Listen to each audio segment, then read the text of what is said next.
News updates ആരംഭിക്കുകയാണ്. ആദ്യം നോക്കാം പ്രധാന തലക്കെട്ടുകൾ. ചേലക്കരയിലും വയനാട്ടിലും നാളെ വോട്ടെടുപ്പ്. ചേലക്കര നിലനിർത്താൻ LDF, വയനാട്ടിൽ പ്രിയങ്കയുടെ ഭൂരിപക്ഷം ഉയർത്താൻ UDF. തെരഞ്ഞെടുപ്പ് കമ്മീഷനെ വെല്ലുവിളിച്ച് PV അൻവറിന്റെ വാർത്താ സമ്മേളനം. ഞാൻ നിങ്ങളുടെ സീനിയർ ഓഫീസറുമായി സംസാരിച്ചാണല്ലോ ഈ ഇലക്ഷന് ആരെ നേരിടുന്നത്.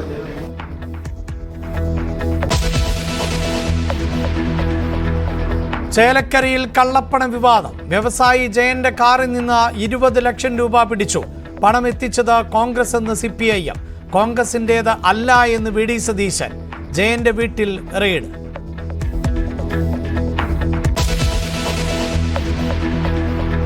ജാർഖണ്ഡിൽ ഒന്നാംഘട്ട വോട്ടെടുപ്പ് നാളെ. വിധിയെഴുതുന്നത് 43 മണ്ഡലങ്ങൾ. സംസ്ഥാനത്ത് സുരക്ഷ ശക്തം. കോൺഗ്രസ് ജാതി അടിസ്ഥാനത്തിൽ ജനങ്ങളെ ഭിന്നിപ്പിക്കുന്നുവെന്ന് പ്രധാനമന്ത്രി.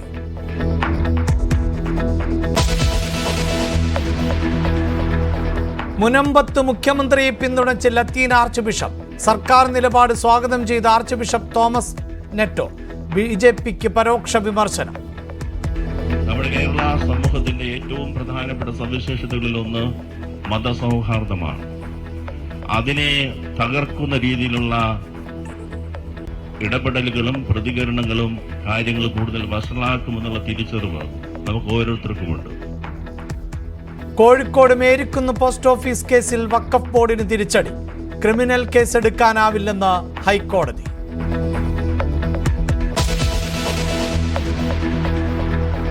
സീപ്ലെയിനിനെ ചൊല്ലി ഭരണപ്രതിപക്ഷ വാക്പോര്. UDFന്റെ സീപ്ലെയിനല്ല LDFന്റേത് എന്ന് മുഹമ്മദ് റിയാസ്. പദ്ധതി അനുകൂലിച്ച MV ഗോവിന്ദൻ. കടലിൽ കൊടികുത്തി പ്രതിഷേധിച്ചവരാണ് സീപ്ലെയിനുമായി വന്നത് എന്ന് VD സതീശൻ. കായലിൽ ഇറക്കാൻ അനുവദിക്കില്ലെന്ന് AETUC.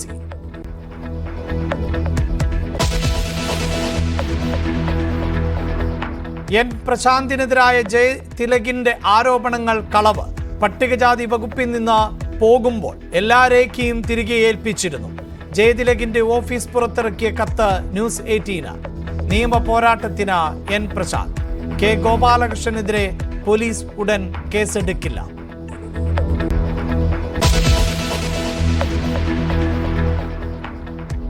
സ്കൂൾ കായികമേള സമാപന സമ്മേളനം അലങ്കോലപ്പെടുത്താൻ ആസൂത്രിത ശ്രമം ഉണ്ടായി എന്ന് വിദ്യാഭ്യാസ മന്ത്രി. നാവാമുകുന്ദ മാർബേസിൽ സ്കൂളിലെ അധ്യാപകർ വിദ്യാർത്ഥികളെ ഇളക്കിവിട്ടു. ഗൗരവമായി അന്വേഷിക്കുമെന്നും V ശിവൻകുട്ടി. നിയമ നടപടിയുമായി മുന്നോട്ടെന്ന് സ്കൂളുകൾ.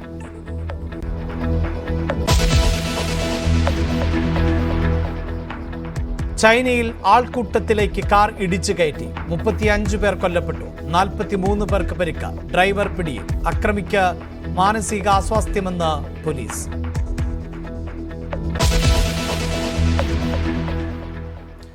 വയനാടും ചേലക്കരയും നാളെ പോളിംഗ് ബൂത്തിലേക്ക്.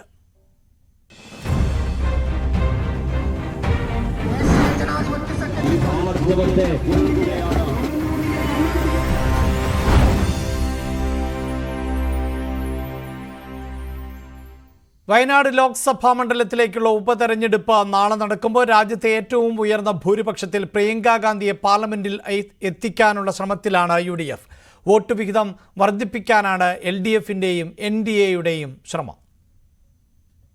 തന്റെ ഹൃദയത്തോട് ചേർത്ത് പിടിച്ച മണ്ഡലമാണ് വയനാട് എന്ന് വിശേഷിപ്പിച്ച് രാഹുൽ ഗാന്ധി നടത്തിയ പ്രചാരണം മുതൽ പ്രിയങ്കയ്ക്ക് ഇന്ദിരാഗാന്ധിയുമായുള്ള രൂപസാദൃശ്യം വരെ ചർച്ചയായ മണ്ഡലത്തിൽ UDF പ്രതീക്ഷിക്കുന്നത് 5 ലക്ഷമെന്ന സ്വപ്ന ഭൂരിപക്ഷം.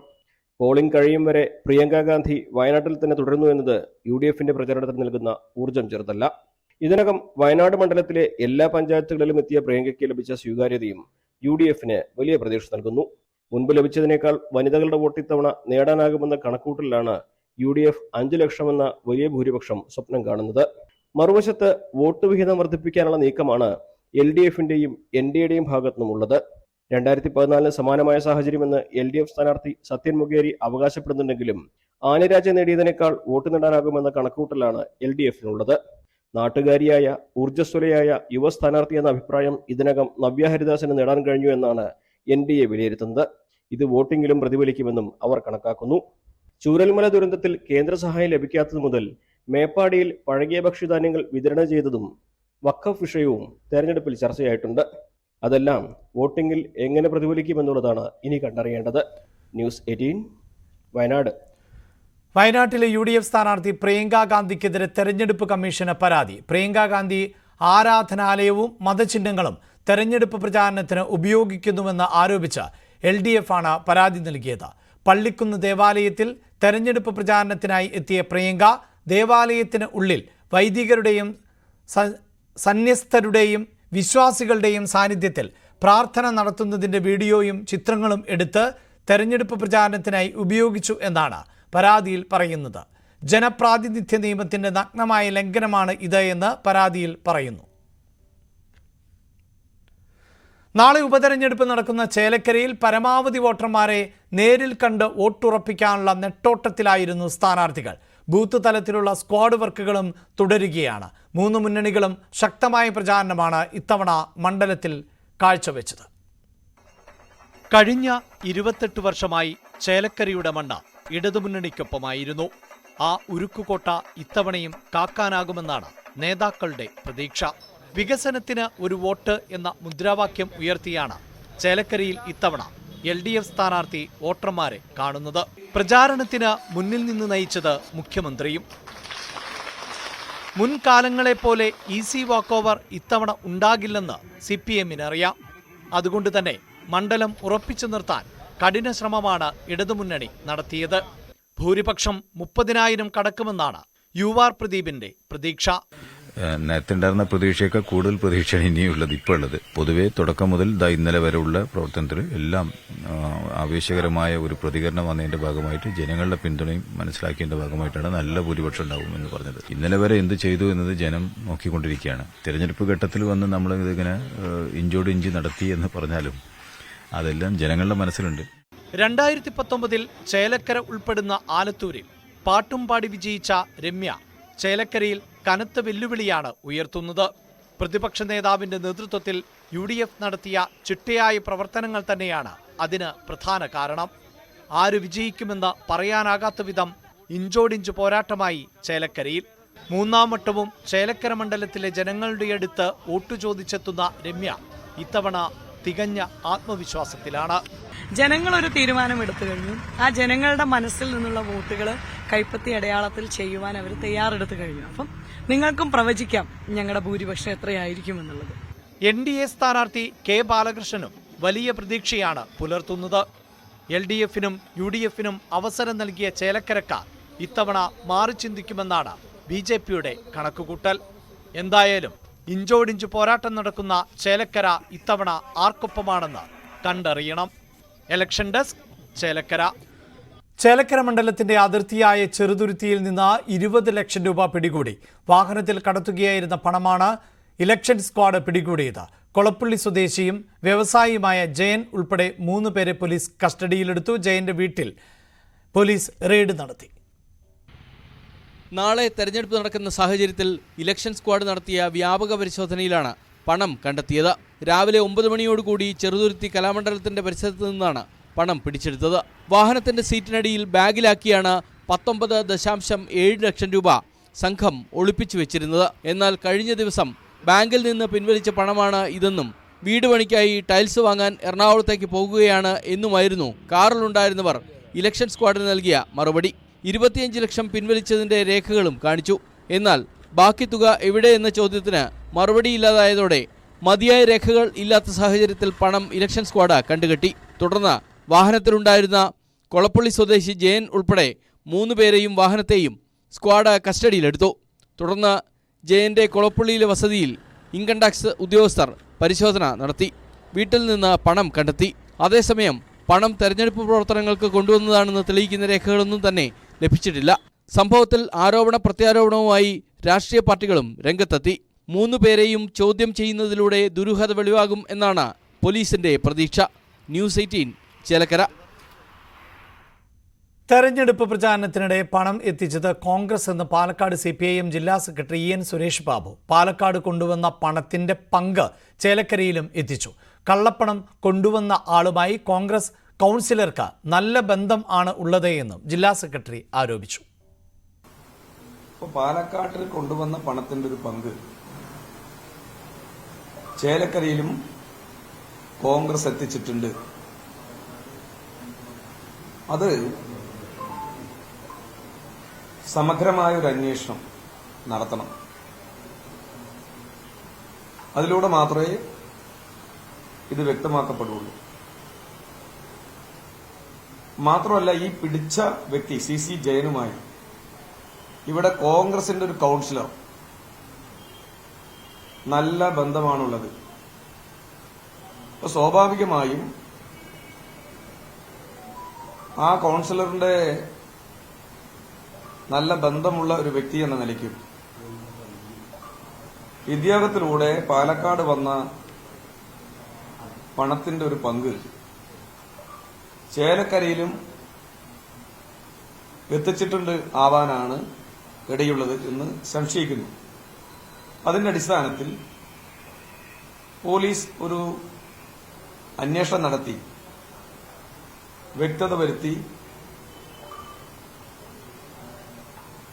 വസ്തുതാപരമായ കാര്യങ്ങൾ തെളിയിക്കപ്പെടണം. അതേസമയം പിടികൂടിയ പണം കോൺഗ്രസിന്റേത് അല്ല എന്ന് പ്രതിപക്ഷ നേതാവ് VD സതീശൻ തെരഞ്ഞെടുപ്പ് പ്രചാരണത്തിൽ ഏറ്റവും അധികം പണം ചെലവാക്കിയത് CPIM-ഉം BJP-യുമാണ് എന്നും VD സതീശൻ പ്രതികരിച്ചു.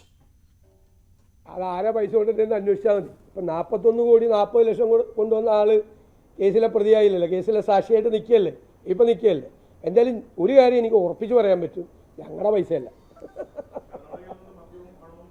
കർണാടകയിൽ നിന്ന് മദ്യവും പണവും കർണാടകയിൽ നിന്ന് ഞങ്ങൾ ഇറക്കി ഞങ്ങൾ തെരഞ്ഞെടുപ്പ് വിജയിപ്പിക്കാൻ നോക്കുകയാണെങ്കിൽ ഈ സർക്കാർ ഒന്നിനും കൊള്ളില്ല എന്നാണ് എൻ്റെ അർത്ഥം.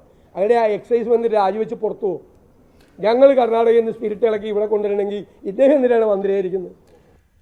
ചേലക്കരയിൽ CPIM പണം നൽകി വോട്ടർമാരെ സ്വാധീനിക്കാൻ ശ്രമിക്കുന്നതായി കോൺഗ്രസ് നേതാവ് അനിൽ അക്കര. പണവുമായി ബന്ധപ്പെട്ട ജയൻ കരുവന്നൂർ കേസിൽ ജയിലിലായ സതീശന്റെയും അരവിന്ദാക്ഷന്റെയും അടുത്ത സുഹൃത്താണ്. പട്ടികജാതി കോളനികളിൽ ആണ് പണം വിതരണം ചെയ്യുന്നത്. ഇതിന് പോലീസ് സഹായമുണ്ട് എന്നും അനിൽ അക്കര ആരോപിച്ചു. ചേലക്കരയിൽ വോട്ടർമാർക്ക് പണം വിതരണം ചെയ്തുവെന്ന കോൺഗ്രസ് നേതാവ് അനിൽ അക്കരയുടെ ആരോപണത്തിനെതിരെ CPIM നേതാവ് MR മുരളി ചിത്തഭ്രമം ബാധിച്ചവർക്ക് എന്തും പറയാമെന്നും അനിൽ അക്കരയ്ക്കെതിരെ നിയമ നടപടി സ്വീകരിക്കുമെന്നും മുരളി പറഞ്ഞു. ചെറുതുരുത്തിയിൽ പണം പിടിച്ചെടുത്ത സംഭവത്തിലായിരുന്നു അനിൽ അക്കരയുടെ ആരോപണം. ചേലക്കരയിൽ വർഗീയ ലഘുലേഖ പ്രചരിപ്പിച്ചതിൽ പോലീസ് കേസെടുത്തു. ഉപതെരഞ്ഞെടുപ്പ് കാലത്ത് സമൂഹത്തിൽ ലഹളയുണ്ടാക്കാൻ ശ്രമം എന്നാണ് FIR-ൽ വ്യക്തമാക്കിയിട്ടുള്ളത്. ന്യൂനപക്ഷ മോർച്ചയുടെ പേരിൽ ആണ് ലഘുലേഖ പ്രചരിപ്പിച്ചത്. ന്യൂസ് 18 വാർത്തയെ തുടർന്നാണ് നടപടി. ഭാരതീയ ന്യായ സംഹിതയിലെ 192 വകുപ്പ് പ്രകാരമാണ് കേസ്. കോൺഗ്രസ് നേതാവ് TM കൃഷ്ണനാണ് പരാതി നൽകിയത്. ഇതുമായി ബന്ധപ്പെട്ട് ന്യൂനപക്ഷ മോർച്ചയുടെ നേതാക്കളെ വരും ദിവസങ്ങളിൽ ചോദ്യം ചെയ്യും. ലഘുലേഖയുടെ ഉറവിടമടക്കം വെളിവാക്കുന്നതിന് വേണ്ടിയാണ് ഇവരെ ചോദ്യം ചെയ്യുന്നത്. രാഷ്ട്രീയ ഇസ്ലാമിനെതിരെ വോട്ട് ചെയ്യണമെന്നായിരുന്നു ലഘുലേഖയിലൂടെ ആഹ്വാനം ചെയ്തത്. ക്രൈസ്തവ പ്രീണനം ലക്ഷ്യമിട്ട് ചേലക്കര കാളിയാർ റോഡ് ചർച്ച് ഇടവകയിലാണ് ലഘുലേഖ വിതരണം ചെയ്തത്. രാഷ്ട്രീയ ഇസ്ലാമിന്റെ വളർച്ചയിൽ കേരളത്തിൽ ഏറ്റവും അധികം ദോഷം ചെയ്യുക ക്രൈസ്തവർക്കെന്ന് ലഘുലേഖയിൽ പറയുന്നു. ഇടത് വലത് മുന്നണികൾ ഇസ്ലാമിക പക്ഷത്തേക്ക് ചാഞ്ഞെന്ന് ലഘുലേഖയിൽ ആരോപണമുണ്ട്. മുനമ്പം പ്രശ്നവും മൂവാറ്റുപുഴ നിർമ്മല കോളേജിലെ നിസ്കാരമുറി വിവാദവും ലഘുലേഖയിൽ പരാമർശിക്കുന്നുണ്ട്. ഇത്തരത്തിലുള്ള ലഘുലേഖകൾ വിതരണം ചെയ്യുമ്പോൾ തെരഞ്ഞെടുപ്പ് കമ്മീഷനെ അറിയിക്കേണ്ടതുണ്ട്. എന്നാൽ ഇതിലും തെരഞ്ഞെടുപ്പ് കമ്മീഷനെ തെറ്റിദ്ധരിപ്പിക്കാനും ശ്രമം നടന്നു. തൃശൂർ ലോക്സഭാ തെരഞ്ഞെടുപ്പുമായി ബന്ധപ്പെട്ട് വിതരണം ചെയ്ത ലഘുലേഖകൾ എന്നാണ് പറഞ്ഞിരുന്നത്. എന്നാൽ ലഘുലേഖയിൽ തെരഞ്ഞെടുപ്പിന് ശേഷമുണ്ടായ വിഷയങ്ങളാണ് പരാമർശിക്കുന്നത്. സംഭവത്തിൽ തെരഞ്ഞെടുപ്പ് കമ്മീഷനും ഉടൻ പരാതി നൽകും. ന്യൂസ് 18 ചേലക്കര. നിശബ്ദ പ്രചാരണ ദിവസം തെരഞ്ഞെടുപ്പ് ചട്ടം ലംഘിച്ച് ചേലക്കരയിൽ വാർത്താ സമ്മേളനം നടത്തിയ PV അൻവറിനെതിരെ തെരഞ്ഞെടുപ്പ് കമ്മീഷൻ നടപടിക്ക്. തെരഞ്ഞെടുപ്പ് കമ്മീഷൻ ഉദ്യോഗസ്ഥർ എത്തി വാർത്താ സമ്മേളനം നിർത്താൻ ആവശ്യപ്പെട്ടുവെങ്കിലും അൻവർ വഴങ്ങിയില്ല. കമ്മീഷന്റെ നോട്ടീസ് കൈപ്പറ്റാതിരുന്ന അൻവർ വാർത്താ സമ്മേളനം തുടരുകയായിരുന്നു. ചേലക്കരയിൽ നിശബ്ദ പ്രചാരണത്തിന്റെ മണിക്കൂറിൽ നാടകീയ സംഭവങ്ങളാണ് അരങ്ങേറിയത്. പരസ്യപ്രചാരണം അവസാനിച്ചതിനാൽ അൻവറിന് പ്രസ് മീറ്റ് നടത്താനാകില്ലെന്നായിരുന്നു പോലീസ് അറിയിച്ചത്. എന്നാൽ വാർത്താസമ്മേളനം നടത്തുമെന്ന് വെല്ലുവിളിച്ച അൻവർ സംസാരിക്കുകയായിരുന്നു. വാർത്താസമ്മേളനത്തിനിടെ എക്സിക്യൂട്ടീവ് മജിസ്ട്രേറ്റ് എത്തി അൻവറിന് നോട്ടീസ് നൽകി. എന്നാൽ അൻവർ വഴങ്ങിയില്ല. ഇല്ലല്ല, നിങ്ങൾ അത് വയലേഷൻ മാത്രം. എന്താണ് വയലേറ്റ് ചെയ്യുന്നത്? ഏത് ആക്ടിന്റെ ഏത് റൂളിന്റെ അടിസ്ഥാനത്തിലാണ് വയലേറ്റ് ചെയ്യുന്നത്? അല്ലല്ല, അത് ആ ആക്ട് പറയുന്നത് നിങ്ങൾ കാണിച്ചത്. നിങ്ങൾ വെറുതെ വന്നിട്ട് പിണറായി പറഞ്ഞു വിടുന്നതിന് വന്നാൽ നിങ്ങൾ വിവരറിയും. ഞങ്ങൾ കോടതിയിൽ പോകും. ഈ നിയമം അതിനെ അനുശാസിക്കുന്നില്ല. ഇലക്ഷൻ ടെലികാസ്റ്റിംഗ് പാടില്ല എന്നത് ചട്ടമാണെന്നും അൻവർ ഇത് ലംഘിച്ചെന്നും തെരഞ്ഞെടുപ്പ് കമ്മീഷൻ പ്രതിനിധി വ്യക്തമാക്കി. ഈ സാഹചര്യത്തിൽ അടിയന്തര നടപടി ഉണ്ടാകുമെന്നും തെരഞ്ഞെടുപ്പ് കമ്മീഷന്റെ പ്രതിനിധി പറഞ്ഞു. അതേസമയം വാർത്താസമ്മേളനം നടത്താൻ പാടില്ല എന്ന ചട്ടം ഇല്ലെന്നും കീഴ്വഴക്കം മാത്രമെന്നുമായിരുന്നു അൻവറിന്റെ വാദം. അല്ല, സാധാരണഗതിയിൽ മുൻകാലങ്ങളിലൊന്നും തന്നെ നമ്മൾ ഇത്തരത്തിലുള്ള ഒരു കീഴ്വഴക്കം കണ്ടിട്ടില്ല. അതായത് കീഴ്വഴക്കല്ലല്ലോ നാട്ടുകാരുണ്ടാക്കുന്ന കീഴ്വഴക്കല്ലല്ലോ നിയമം. നിയമം കീഴ്വഴക്കമാണ്. നിയമമാണ് ഇവിടെ നടപ്പിലാവേണ്ടത്, കീഴ്വഴക്കല്ല. ഇതിപ്പോ ഒരു മതത്തിന്റെ ഒരു കാര്യമാണെങ്കിൽ കീഴ്വഴക്കെന്ന് പറയാം, ഒരു കുടുംബത്തിന്റെ കാര്യമാണെങ്കിൽ കീഴ്വഴക്കെന്ന് പറയാം. ഇതൊരു നിയമത്തിന്റെ പ്രശ്നമാണ്. അൻവറിന്റെ നടപടി ചട്ടത്തിനെതിരാണെന്ന് മുൻ chief electoral officer Tikaram Meena news 18 പ്രതികരിച്ചു. ഇലക്ഷൻ കമ്മീഷൻ വളരെ വ്യക്തമായിട്ടുള്ള ഇൻസ്ട്രക്ഷൻസ് നൽകിയിട്ടുണ്ട് എങ്ങനെയാണ് മോഡൽ കോഡ് ഓഫ് കണ്ടക്ട് നടപ്പിലാക്കേണ്ടത്. 48 മണിക്കൂർ മുൻപ് ഈ ക്യാമ്പയിൻ അവസാനിപ്പിക്കുന്നതാണ്. അതാണ് നിയമം. അതിനുശേഷം എന്തെങ്കിലും ഇങ്ങനെയുള്ള പ്രചാരണം രീതിയിൽ ചെയ്യുന്ന എന്തെങ്കിലും ആക്ടിവിറ്റി അത് തീർച്ചയായിട്ടും മോഡൽ കോഡ് ഓഫ് കണ്ടക്ടിന്റെ ലംഘനം തന്നെയാണ്.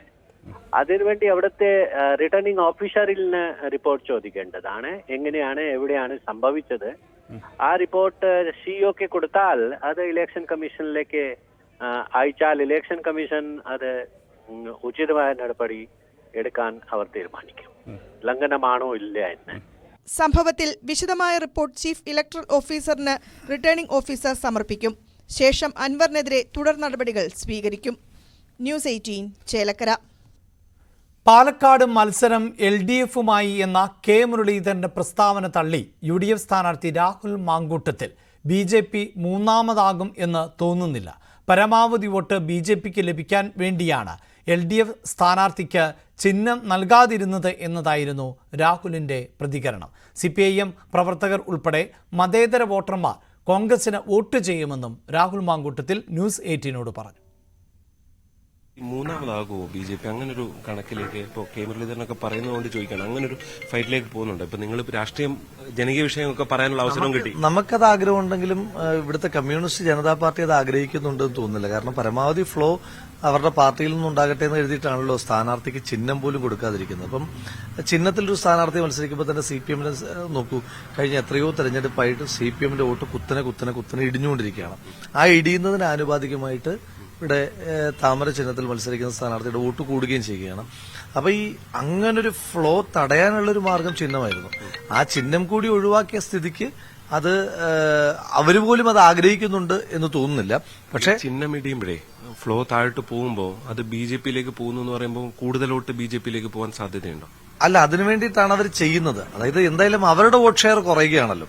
അവർ BJPയിലേക്ക് പോകണമെന്നാണ് ആഗ്രഹിക്കുന്നത്. അതുകൊണ്ടാണല്ലോ കമ്മ്യൂണിസ്റ്റ് ജനതാ പാർട്ടിയുടേതായ ചില ഓപ്പറേഷൻസ് ഒക്കെ ഉണ്ടാകുന്നത്. പക്ഷേ ആളുകൾ സെക്യുലർ അല്ലേ, പ്രവർത്തകരാണെങ്കിലും ഇപ്പം എല്ലാ പ്രവർത്തകരും അതിന്റെ നേതാക്കന്മാർ പറയുന്നത് പോലെ BJPയെ സഹായിക്കാൻ നിൽക്കുന്ന ആളുകളായിരിക്കില്ല.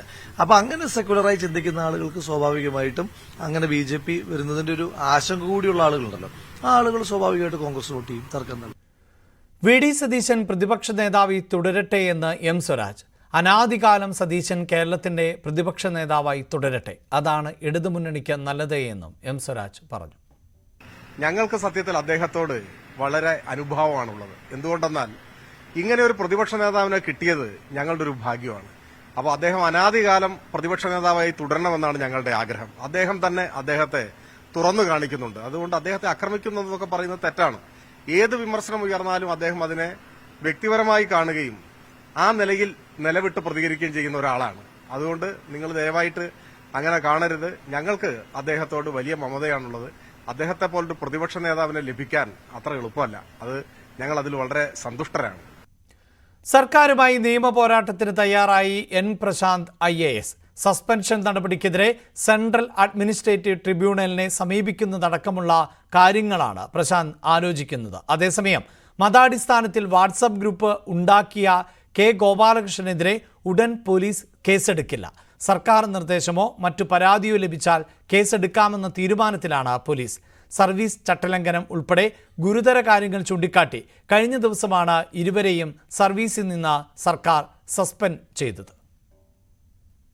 ചീഫ് സെക്രട്ടറിയുടെ റിപ്പോർട്ടിന് പിന്നാലെ ഒട്ടും കാലതാമസമില്ലാതെയായിരുന്നു 2 ഉദ്യോഗസ്ഥരെയും സസ്പെൻഡ് ചെയ്തുള്ള സർക്കാർ നടപടി. മതപരമായ വാട്സപ്പ് ഗ്രൂപ്പ് രൂപീകരിക്കുക വഴി IAS ഉദ്യോഗസ്ഥരുടെ ഐക്യവും കൂട്ടായ പ്രവർത്തനവും ഇല്ലാതാക്കുകയായിരുന്നു ഗോപാലകൃഷ്ണന്റെ നടപടി. പോലീസിന്റെ അടക്കം റിപ്പോർട്ടുകൾ പരിശോധിക്കുമ്പോൾ പ്രഥമദൃഷ്ട്യാ ഗോപാലകൃഷ്ണൻ കുറ്റക്കാരനാണെന്ന് സർക്കാർ വിലയിരുത്തി. ഉദ്യോഗസ്ഥന്റെ പ്രവൃത്തി സർക്കാരിന്റെ പ്രതിച്ഛായയ്ക്കും കളങ്കമേൽപ്പിച്ചു. സർവീസ് ചട്ടലംഘനം എണ്ണിപ്പറഞ്ഞാണ് ഗോപാലകൃഷ്ണനെ സസ്പെൻഡ് ചെയ്തത്. മുതിർന്ന IAS ഉദ്യോഗസ്ഥനെ സമൂഹമാധ്യമത്തിലൂടെ നിരന്തരം അവഹേളിച്ചത് N പ്രശാന്ത് നടത്തിയ ഗുരുതര തെറ്റായി സർക്കാർ ചൂണ്ടിക്കാട്ടുന്നു. പ്രശാന്തിന്റെ നടപടിയും സർക്കാരിന് അപകീർത്തികരമായി. സർവീസ് ചട്ടലംഘനങ്ങൾ അക്കമിട്ട് നിരത്തിയാണ് പ്രശാന്തിനെതിരെയുള്ള നടപടിയും. നടപടിക്കെതിരെ നിയമപരമായ നീക്കവുമായി മുന്നോട്ടു പോകാനാണ് പ്രശാന്ത് ആലോചിക്കുന്നത്. സെൻട്രൽ അഡ്മിനിസ്ട്രേഷൻ ട്രിബ്യൂണലിനെ ഉൾപ്പെടെ സമീപിച്ചേക്കും. ഇങ്ങനെ കോർണർ ചെയ്യേണ്ട കാര്യമൊന്നുമില്ല തന്നെ. ഇപ്പൊ ഈ പറഞ്ഞോട്ട് അയാൾ ഇങ്ങനെ പറഞ്ഞു, മറ്റേ ആൾ ഇങ്ങനെ പറഞ്ഞു, മറിച്ച് അവരുടെ അഭിപ്രായം അവർ പറയുന്നു. ഞാനൊരു നിയമം പഠിച്ച വ്യക്തിയാണ്. എന്നെ സംബന്ധിച്ചിടത്തോളം കുറച്ചുകൂടെ ക്ലാരിറ്റി ഉണ്ട് എന്നാണ് എന്റെ വിശ്വാസം. സുപ്രീം കോടതി വിധികളൊക്കെ ഈ വിഷയത്തിൽ ഇഷ്ടം പോലെ ഉണ്ട് കാണും. വേണമെങ്കിൽ നിങ്ങൾക്ക് തന്നെ തപ്പിയെടുക്കാവുന്നേ ഉള്ളൂ. ഇതെല്ലാം ഞാൻ സ്പൂൺ ഫീഡ് ചെയ്യേണ്ട കാര്യമൊന്നുമില്ലല്ലോ. Facts are facts. ഫാക്ട് നിങ്ങൾക്ക് തന്നെ നേരിട്ട് പരിശോധിക്കാവുന്ന കാര്യങ്ങളുള്ളൂ. ഇപ്പം ഒരു മാധ്യമ സ്ഥാപനം വ്യാജ വാർത്ത ചമയ്ക്കുമ്പോൾ അതിന്റെ ഫാക്ട്സ് പുറത്തു വരുമ്പോൾ മറ്റുള്ളവർക്ക് ശരിക്കും അത് ബ്രേക്ക് ചെയ്യാവുന്നതാണ് അല്ലെ? ഇത് കള്ളമാണ്, പേരെടുത്ത് പറയാം, ഇന്ന സ്ഥാപനം എങ്ങനെയാണ് അവർ വ്യാജമായിട്ടൊരു വാർത്ത ചെയ്യുന്നത്, ഇതൊക്കെ പുറത്തു വരാമല്ലോ. അത് എന്റെ പണിയല്ല അത് ഫീൽ ചെയ്യേണ്ട. സോ എനിവേ അത് പോട്ടെ. ഞാൻ ഇവിടെ തന്നെ ഉണ്ട്. നമുക്ക് ഞാൻ ഒന്ന് പോയിട്ട് വാറോല കൈപ്പറ്റട്ടെ. ഉന്നതി CEO സ്ഥാനം ഒഴിയുമ്പോൾ പ്രശാന്ത് ഫയലുകൾ SC/ST വകുപ്പിലേക്ക് മടക്കി നൽകിയെന്ന് വ്യക്തമാക്കുന്ന രേഖ പുറത്തുവന്നു. രേഖകൾ മുക്കിയെന്നാരോപിച്ച് നേരത്തെ ഒരു അച്ചടി മാധ്യമത്തിൽ വാർത്ത വന്നതിനു പിന്നിൽ ജയതിലക് IAS എന്നാണ് പ്രശാന്തിന്റെ ആരോപണം. ഗോപാലകൃഷ്ണനെതിരെ പോലീസ് ഉടൻ FIR രജിസ്റ്റർ ചെയ്യില്ല. വാട്സപ്പ് രൂപീകരണത്തിൽ പ്രാഥമിക അന്വേഷണം പൂർത്തിയായിട്ടുണ്ട്. സർക്കാർ നിർദ്ദേശമോ മറ്റ് പരാതിയോ ലഭിച്ചാൽ കേസെടുക്കുന്നതിലേക്ക് കടക്കും. VV Vinod, News 18, Thiruvananthapuram. പോലീസിനെതിരെ പ്രതിപക്ഷ നേതാവ് സുരേഷ് ഗോപിയുടെയും B ഗോപാലകൃഷ്ണന്റെയും മതപരമായ ഭിന്നിപ്പുണ്ടാക്കുന്ന പ്രസ്താവനയിൽ FIR ഇടാൻ പോലും പോലീസ് തയ്യാറായില്ല. സമാന സ്വഭാവമുള്ള ലഘുലേഖകൾ BJP ചേലക്കരയിൽ വിതരണം ചെയ്തു എന്നും VD സതീശൻ ആരോപിച്ചു. കേന്ദ്രമന്ത്രി ശ്രീ സുരേഷ് ഗോപിയും BJP നേതാവ് B ഗോപാലകൃഷ്ണനും നടത്തിയ പരാമർശങ്ങളെക്കുറിച്ച് ഒരു കേസ് പോലും ഈ സർക്കാർ എടുത്തില്ല. ഒരു FIR പോലും രജിസ്റ്റർ ചെയ്തില്ല. ഒരു FIR പോലും. രാത്രി UDFന്റെ കോൺഗ്രസിന്റെ വനിതാ നേതാക്കൾ താമസിക്കുന്ന മുറിയിൽ കള്ളപ്പണം അന്വേഷിച്ച് രാത്രി 12:30 റെയ്ഡ് നടത്താൻ പോയ പോലീസിന് കേരളത്തിലെ BJP നേതാക്കൾ കേരളത്തിൽ മതപരമായ ഭിന്നിപ്പുണ്ടാക്കാൻ വേണ്ടിയുള്ള മനഃപൂർവമായ ഉദ്ദേശത്തോടു കൂടി നടത്തിയ പരാമർശങ്ങളെക്കുറിച്ച് കേസെടുക്കാൻ പോലും കേരളത്തിലെ പോലീസ് തയ്യാറായില്ല എന്നത് ഏറ്റവും വലിയ ഉദാഹരണമാണ്. 3 ചേലക്കരയിൽ കഴിഞ്ഞ ദിവസം വെള്ളത്തിന് തീപിടിപ്പിക്കുന്ന തരത്തിൽ മതപരമായ ഭിന്നിപ്പുണ്ടാക്കാൻ വേണ്ടിയിട്ടുള്ള ലഘുലേഖ BJPയുടെ തൃശ്ശൂർ ജില്ലയിലെ ന്യൂനപക്ഷ മോർച്ച വിതരണം ചെയ്തു. ക്രൈസ്തവ ഭവനങ്ങളിൽ മതപരമായ ഭിന്നിപ്പുണ്ടാക്കാൻ ഒരു കേസ് കൊടുത്തില്ല. ഒരു ഉദ്യോഗസ്ഥനെയും കണ്ടില്ല, ഒരാളെയും കണ്ടില്ല. ഞങ്ങൾ മാത്രമാണ്, ഞങ്ങളുടെ തെരഞ്ഞെടുപ്പ് കമ്മിറ്റി മാത്രമാണ് തെരഞ്ഞെടുപ്പ് കമ്മീഷന് പരാതി കൊടുത്തത്. വ്യാജ വാർത്തകൾക്കെതിരെ നിയമ നടപടി സ്വീകരിക്കുമെന്ന് PP ദിവ്യ. ഫേസ്ബുക്കിലൂടെയാണ് ദിവ്യയുടെ പ്രതികരണം. കഴിഞ്ഞ കുറച്ച് ദിവസങ്ങളായി തന്നെയും കുടുംബത്തെയും മുഖ്യധാരാ മാധ്യമങ്ങളിലും സമൂഹ മാധ്യമങ്ങളിലും അപമാനിക്കുന്നതിനായി വസ്തുതാവിരുദ്ധമായ വാർത്തകൾ കെട്ടിച്ചമയ്ക്കുകയാണ് എന്ന് PP ദിവ്യ ഫേസ്ബുക്ക് കുറിപ്പിൽ പറയുന്നു. മറ്റു വാർത്തകൾ ഇടവേളയ്ക്ക് ശേഷം.